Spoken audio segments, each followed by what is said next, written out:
Intense presence is needed when certain situations trigger a reaction with a strong emotional charge, such as when your self-image is threatened. A challenge comes into your life that triggers fear, things go wrong, or an emotional complex from the past is brought up. In those instances, the tendency is for you to become unconscious. The reaction or emotion take you over. You become it. You act it out. You justify, make wrong, attack, defend, except that it is new. It's the reactive pattern, the mind in its habitual survivor mode. Identification with the mind gives it more energy. Observation of the mind withdraws energy from it. Identification with the mind creates more time. Observation of the mind opens up the dimension of the timeless. Identification with the mind gives it more energy. Observation of mind withdraws energy from it. Identification with the mind creates more time. Observation of the mind opens up the dimension of the timeless. Okay, I read it one more time. Identification with the mind gives it more energy. Observation of the mind withdraws energy from it. Identification with the mind creates more time. Observation of the mind opens up the dimension of the timeless. The energy that is withdrawn from the mind turns into presence. Once you can feel what it means to be present, it becomes much easier to simply choose to step out of the time dimension whenever time is not needed for practical purposes and move more deeply into the now. This does not impair your ability to use time, past or future, when you need to refer to it for practical matters, nor does it impair your ability to use your mind. In fact, it enhances it. When you do use your mind, it will be sharper, more focused. Letting go of psychological time.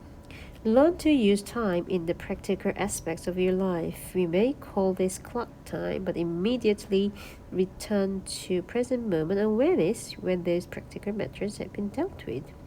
In this way, there will be no buildup of psychological time, which is identification with the past and continuous compulsive projection into the future. Clock time is not just making an appointment or planning a trip. It includes learning from the past so that we don't repeat the same mistakes over and over, setting goals and working toward them. Predicting the future by means of patterns and laws, physical, mathematical, and so on, learned from the past and taking appropriate action on the basis of our predictions. But even here, within the sphere of practical living, where we cannot do without reference to the past and future, the present moment remains the essential factor. Any lesson from the past becomes relevant and is applied now. Any planning as well as working toward achieving a particular goal is done now. Any lesson from the past becomes relevant and is applied now. Any planning as well as working toward achieving a particular goal is done now. Okay, I read it one more time. Any lesson from the past becomes relevant and is applied now.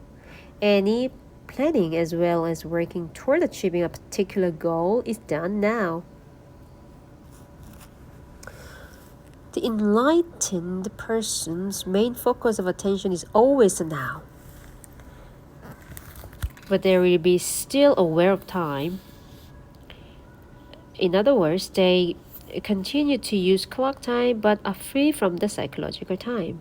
Be alert as you practice this so that you do not unwittingly transform clock time into psychological time. For example, if you've made a mistake in the past and learned from it now, you're making clock time.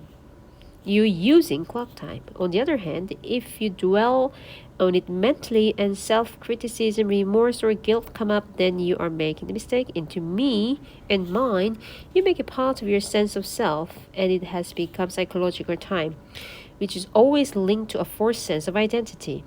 Non-forgiveness necessarily implies a heavy burden of psychological time. If you set yourself a goal and work toward it, You are using clock time. You're aware of where you want to go, but you honor and give your fullest attention to the step that you are taking at this moment. If you then learn excessively focus on the goal, perhaps because you are seeking happiness, fulfillment, or more complete sense of self in it, the now is no longer honored. If you then become excessively focused on the goal, perhaps because you are seeking happiness, fulfillment, or more complete sense of self in it, the now is no longer honored. It becomes reduced to a mere stepstone to the future with no intrinsic value. Clock time then turns into psychological time. Your life's journey is no longer an adventure, just an obsessive need to arrive, to attain, to make it. You no longer see or smell the flower by the side either, nor are you aware of the beauty and the miracle of life that unfolds all around you when you're present in the now.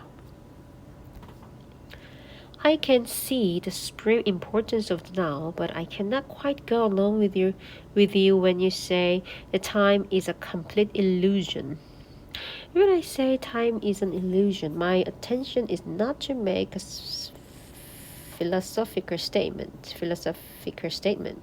I'm just reminding you of a simple fact, a fact so obvious that you may find it hard to grasp and may even find it meaningless, but once fully realized, it can cut like a sword through all the mind created layers of complexity and problems. Let me say it again. The present moment is all you ever have. There is never a time when your life is not this moment. Is this not a fact? Okay, I read this part one more time. Let me say it again. The present moment is all you ever have. There is never a time when your life is not this moment. Is it not a fact? The insanity of psychological time. We do not have any doubt that psychological time is a mental disease if you look at it, its collective manifestation. They occur, for example, in the form of ideologies such as communism, national socialism, or any nationalism or rigid religious belief system, which operate under an implicit assumption that the highest good lies in the future and that therefore the end justifies the means. Okay, I have to read this one more time. We'll not have any doubt that psychological time is a mental disease if you look at it as collective manifestation. They occur, for example, in the form of ideologies such as communism, national socialism, or any nationalism, or rigid religious belief system, which operate under the implicit assumption that the highest good lies in the future, that therefore the end justifies the means. The end is an idea, a point in the mind projected future when salvation in whatever form, happiness, fulfillment, equality, liberation, and so on will be attained. Not infrequently, the means of getting there are the enslavement, torture, and murder of people in the present.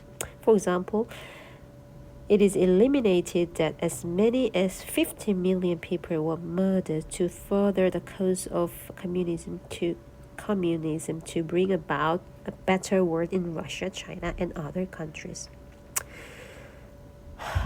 This is chilling example of how belief in the future heaven creates a present hell.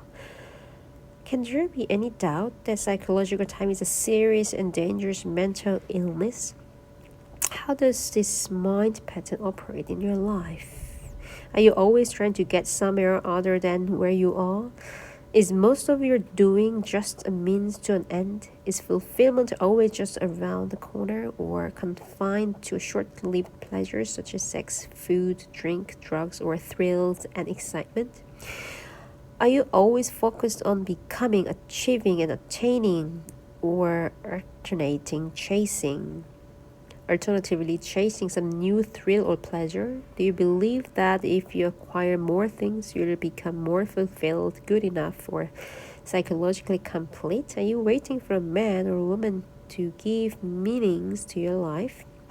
In the noble mind identified an enlightened state of consciousness, the power and infinite creative potential that lie concealed in the now are completely obscured by psychological time.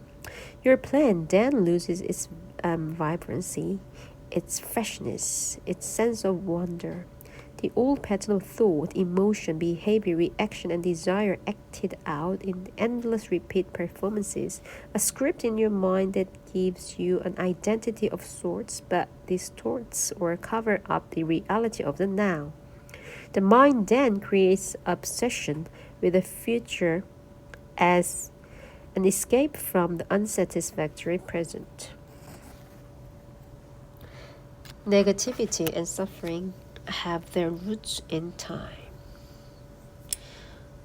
But the belief that the future will be better than the present is not always an illusion. The present can be dreadful and things can get better in the future, and often they do. Usually the future is a replica of the past.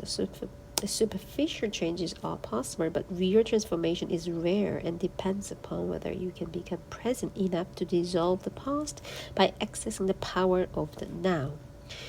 What you perceive as future is an intrinsic part of your state of consciousness now. If your mind carries a heavy burden of past, you experience more of the same. The past perpetuates itself through lack of presence. The quality of your consciousness at this moment is what shapes the future, which of course can only be experienced as the now. Okay, I read this part one more time. The quality of your consciousness at this moment is what shapes the future, which of course can only be experienced as the now. The quality of your consciousness at this moment is what shapes the future, which of course can only be experienced as the now.